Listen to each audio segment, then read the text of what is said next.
Hey everybody, welcome back. Jeff here. Spring has sprung here in eastern North Carolina, and it's time to get the tiller out, hook it to the CK3510, and get the garden ready. Usually about the week after Easter around these parts is where we try to plant our garden. That's usually safe from any late frost then, so I'm filming this exactly on that date, the week after Easter. So we've got about a 60 by 60 garden spot here between our house and Spencer's house that we usually, plant our vegetables, all varieties of stuff: cucumber, squash, zucchini, corn, okra, all the normal stuff. We try to have a little garden here. So we've got a King Kutter tiller here, a 5-foot tiller that we've got behind the Kioti.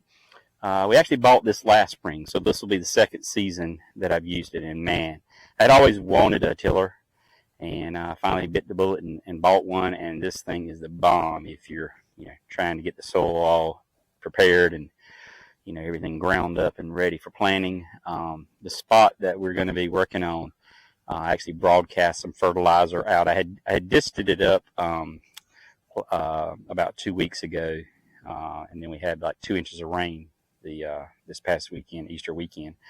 So waited a few days for it to dry out, and then we threw some fertilizer out there, tilled it in with this, and then getting it ready to make some rows so we can do some planting.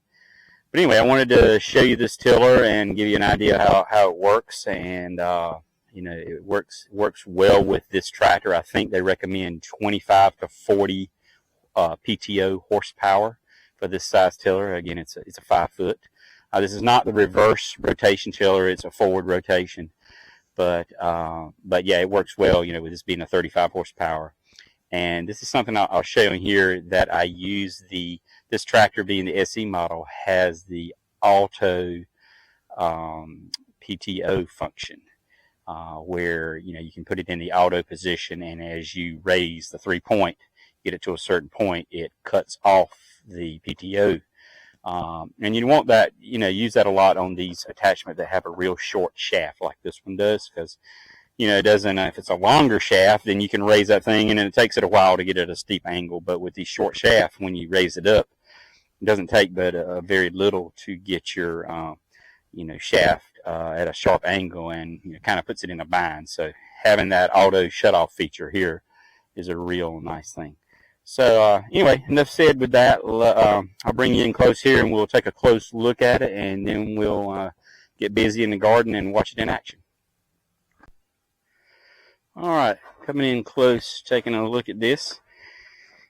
It's a very heavy-duty, well-made tiller. Like I say, King Kutter. And check that out. I always like to see that tag right there, made in the good old U.S. It has a kickstand here that, when you detach it, you're able to pull that thing out, swing it down, and that way, it doesn't just fall to the ground. It makes it a lot easier to reconnect. You got one grease fitting right here. That's a sealed bearing, so you don't want to overdo it. But I did go ahead and grease it once I got it attached to the tractor. Put 2 or 3 squirts of grease in there, and you've got a gearbox on top here. Very similar to a, like a rotary cutter. This one, here's your fuel port. This one doesn't have, normally down on lower, you've got a little drain plug you take out, and then when you fill to the level where it starts running out the drain plug, it's full. This one does not have that. So you just I stick like a screwdriver or a stick or something down in there. I think they tell you want this box about half full. So I checked that level. You got another gear box over here, and it does have, there's your fill at the top, and you do have a little over halfway down here. There's your drain plug, so you just pull that out till your fluid runs out, and you're good to go. Here's a look at tines in here. I can't remember the count exactly how many. It's very aggressive though. It'll really chew it up. Of course, there's you got a couple of grease fittings also on your PTO shaft there, and this also comes in handy with the hydraulic top link, to being able to change the angle to make it more or less aggressive as far as digging in, changing the angle of the blades there. And you got an adjustable door back here that kind of slides over the ground, and you can got a chain there that you can adjust, how high that goes or whatever. As I say, it's a very heavy built tiller. I really like, if you're considering getting a tiller, I suggest you look into this brand, or I'm sure there's several brands out there. You have an adjustment right here, that these little sleds that slide. You can adjust the height there as far as how deep you want it to be able to dig into the soil. So and I'll show you up front here. Got the same adjustment, over shadows over on this side. Right here on the CK3510 SE, you can see that switch on the right there. I have it in the auto position now. That's your auto manual switch for your PTO. And as I say, it works. It's a really nice thing to have with this particular. As far as I know, this is the only thing I've had on here that I've used the auto switch, but that works great. You'll see when we start tilling, as I get to the end of the row and pick up, you'll see that it'll automatically shut off as I lift the lift, and then when you put it back down, it automatically restarts. So anyway, we're going to get busy tilling, show you a little footage on that, and I'll get back with you afterwards. See ya.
there you have it. I think you can see it did a pretty good job.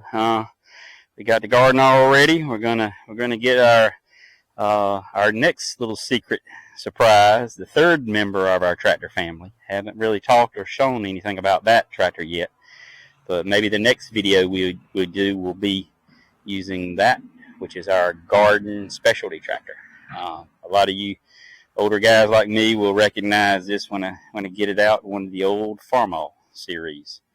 But anyway, like I said, the tiller is a really nice tool to have. It's not something you use all year round, but when it comes planting time, or you need to tear up an area maybe that had grass on it or whatever, and you want to get rid of that, you go through there with that tiller, man, and then you just take a rake and the grass, or you can pick it up with your hands. The grass is just all chewed up. You can get it right out of there with no problem. A little bit harder soil, it doesn't have any problem chewing it up. But our soil is pretty sandy and not too hard around these parts. But anyway, hope you enjoyed the video, and we'll catch you on the next one. Thanks.